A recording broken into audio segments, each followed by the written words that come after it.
ce que j'ai récupéré. Ah, et bien voilà, tu l'as ton château. Youpi! Youpi! Mais il n'est pas encore terminé. Il faut encore coller des choses dessus, le peindre et aussi ajouter des paillettes. Des paillettes? Allô? Allô? Je pourrais parler à Peppa, s'il vous plaît? Tiens, Peppa, c'est Suzy Chip. Coucou, Suzy. Alors, tu en es où dans ton projet scolaire? Ça avance très vite. Plus pointues les tours, maman, et elles ne sont pas assez hautes. Et toi, Peppa, comment ça se passe? Ça demande beaucoup de travail, mais j'ai mon papa et ma maman qui me donnent un petit coup de main. Dis-moi ce que tu penses des tours, Peppa. Elles sont bien, mais pour l'instant, on voit trop qu'elles sont en carton. Peut-être devrais-je les peindre. Bon, je te laisse. Il faut que je me remette au travail. À demain, Suzy. À demain, Peppa. Alors, comment le trouves-tu? Waouh! Maintenant, il ressemble à un vrai château. Oh oh, on a fini par y arriver. Il lui manque une chose pour qu'il soit parfait. Des paillettes! Oh, si on ajoute des paillettes, il paraîtra moins authentique. De toute façon, il ne nous en reste plus une seule. Peppa et ses amis retournent à l'école avec leur château. Waouh! Un vrai château de contes de fées. J'imagine que tu as dû avoir du mal à le fabriquer, n'est-ce pas? Non, c'était super facile. J'ai fabriqué mon château avec une boîte en carton, Madame Gazelle. Et le résultat est vraiment magnifique. Bravo! Merci, Madame Gazelle. Il est où ton château, Pedro? Tu n'en as pas fait? Si, Madame, mais je n'ai pas pu l'apporter tellement il est grand. Ah, nous l'avons construit entièrement en pierre. Je suis émerveillée de voir de quoi les enfants sont capables quand ils se servent simplement de leur imagination. En plus, le mien est assez grand pour que je puisse habiter à l'intérieur. Peppa adore les projets scolaires. Tout le monde adore les projets scolaires. C'est très bien, les enfants. J'ai vu parmi vous des arbres magnifiques au sommet d'une montagne. À présent, écoutez cet autre morceau musical.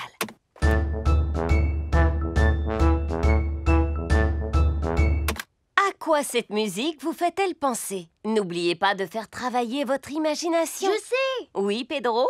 Est-ce qu'il faut répondre à un cerisier en fleurs qui se balance au sommet d'une magnifique montagne? Mais le rythme du morceau était plus rapide, n'est-ce pas?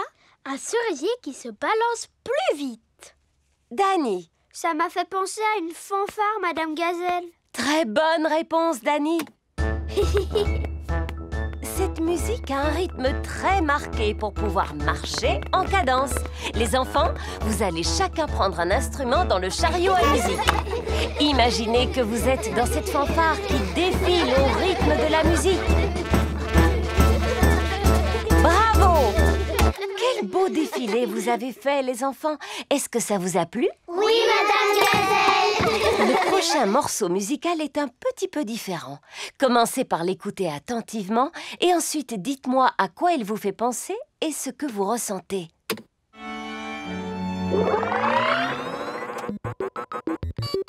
Ça, c'est une musique qui vient de l'espace. C'est une fête d'anniversaire extraterrestre. Mais qu'est-ce qui se passe avec cet appareil? Je suis un robot des temps futurs.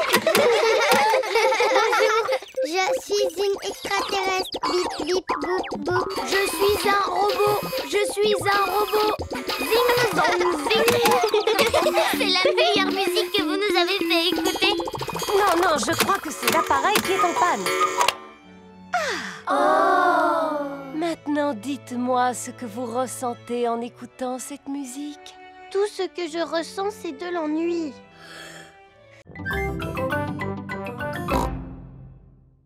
Oh, mademoiselle Rabbit, entrez, je vous en prie.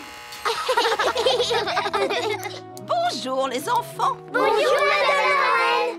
On vient passer la journée à Londres aujourd'hui. Et nous aimerions savoir quels sont les monuments à ne pas rater. Je peux faire encore mieux, vous savez. Après tout, Londres est la ville où j'ai été couronnée.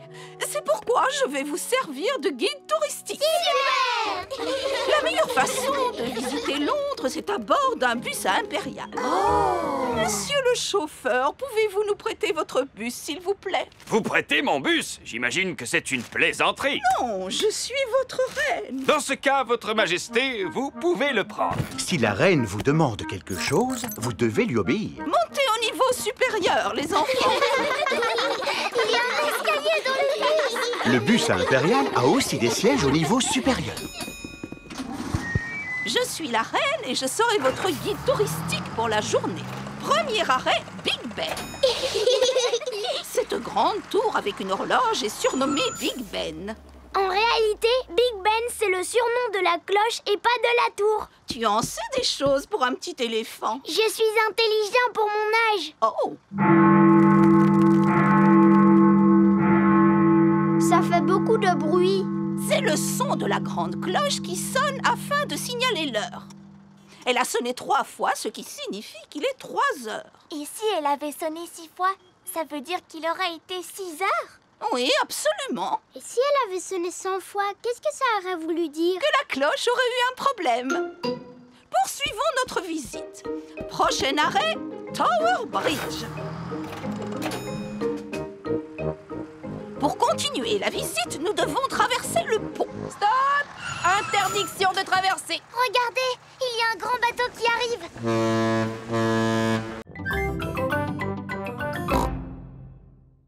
Exemple, combien d'enfants faut-il pour réussir à soulever Madame Gazelle? 90, 190. Tout ça, ce ne sont que des suppositions. C'est quoi la réponse exacte? Je l'ignore, mais nous pouvons réaliser une expérimentation pour le découvrir. Qui veut essayer de soulever Madame Gazelle? Je n'arrive pas à la soulever. Madame Gazelle est trop lourde pour être soulevée par un enfant.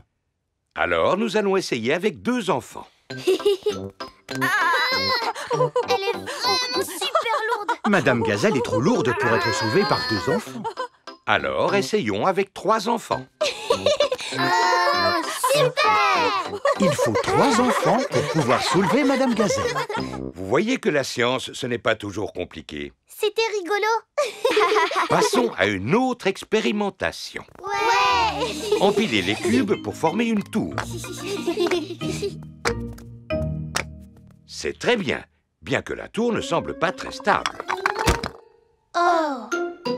Comment pourrions-nous faire pour la rendre plus stable? Il suffit de mettre les gros cubes en bas et les petits cubes en haut de la tour. Bien joué, Edmond. Edmond éléphant est intelligent pour son âge. On peut faire d'autres expérimentations. Naturellement. Qui peut me dire quel est son jeu préféré? Mon jeu préféré, c'est sauter à pieds joints dans des flaques de boue. Et de quoi avons-nous besoin pour faire une flaque de boue? Il nous faut de la terre et de l'eau. Prenez un peu de terre et un peu d'eau. Mélangez-les et vous obtiendrez une flaque de boue. Peppa, tu peux la tester, s'il te plaît. Cette flaque de boue est trop sèche, papa. Alors, nous allons ajouter un peu d'eau. Comment la trouves-tu maintenant?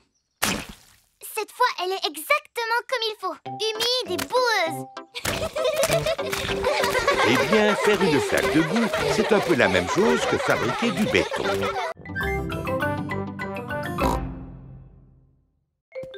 Voici le carré de carottes de Monsieur Rabbit. Je vous rappelle, les enfants, que le lapin de Pâques est très timide et qu'il ne viendra pas si nous restons là. Attendons-le à l'intérieur. La maison de Rebecca Rabbit se trouve sous terre. Rebecca, tu l'as déjà vu, toi, le lapin de Pâques? Non. Mais le lapin de Pâques, c'est bien un lapin? Oui. Et toi, tu es un lapin? Oui. Alors à quoi peut-il ressembler? Je pense qu'il est comme moi, mais en plus grand. Moi, je pense qu'il a une fusée dans le dos pour pouvoir voler. Ouais, en fait, c'est un super lapin.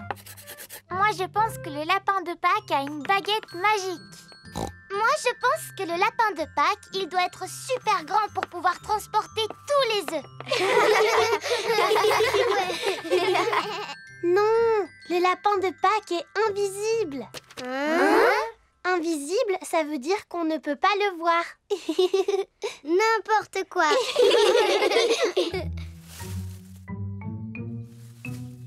Oh, il y a quelqu'un qui cache un œuf. C'est sûrement le lapin de Pâques. Ce serait chouette si on pouvait voir le vrai lapin de Pâques. Peut-être qu'on va y arriver en regardant par la fenêtre. Oui. Oh, pour l'instant, je ne vois rien du tout. En fait, je me suis trompée. On n'arrivera jamais à le voir. Je vous rappelle que vous n'avez pas le droit de tricher. Désolée, maman. Me revoilà. Oh, c'est toi, Papa Rabbit. Alors, comment vont tes carottes? Quelles carottes? Les carottes que tu viens d'aller voir dans le jardin?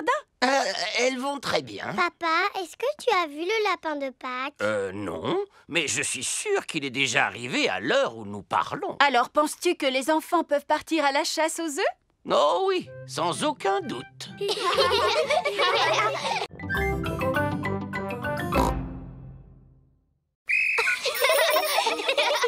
Regardez devant vous. Pensez à garder vos yeux et vos oreilles grands ouverts. Et stop!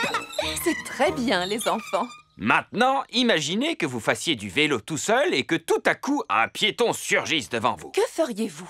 Je ferai sonner ma sonnette. Bonne réponse. La sonnette est le moyen qui vous permet de signaler votre présence. Pouvez-vous nous montrer que vous savez faire marcher votre sonnette?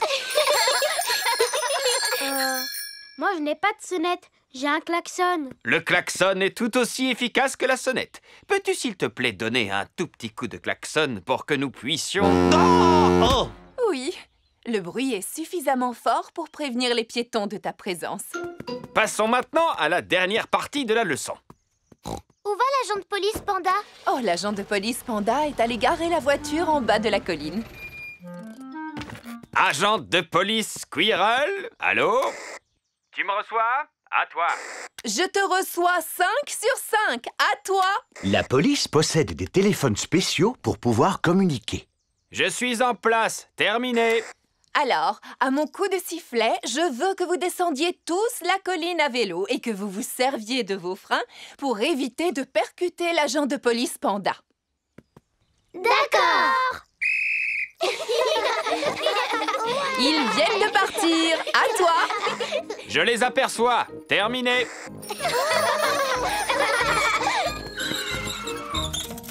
Excellent freinage, les enfants. Tiens-toi prêt pour l'arrivée de Madame Gazelle. À toi. Je suis prêt. Terminé. Je n'ai pas besoin de faire cet exercice. Je suis la maîtresse, vous comprenez? Alors, je ne suis pas... Les yeux et les oreilles ouverts. Les yeux et les oreilles ouverts, d'accord? Oui, c'est agréable. Appuyez sur la sonnette. Ah oui, la sonnette.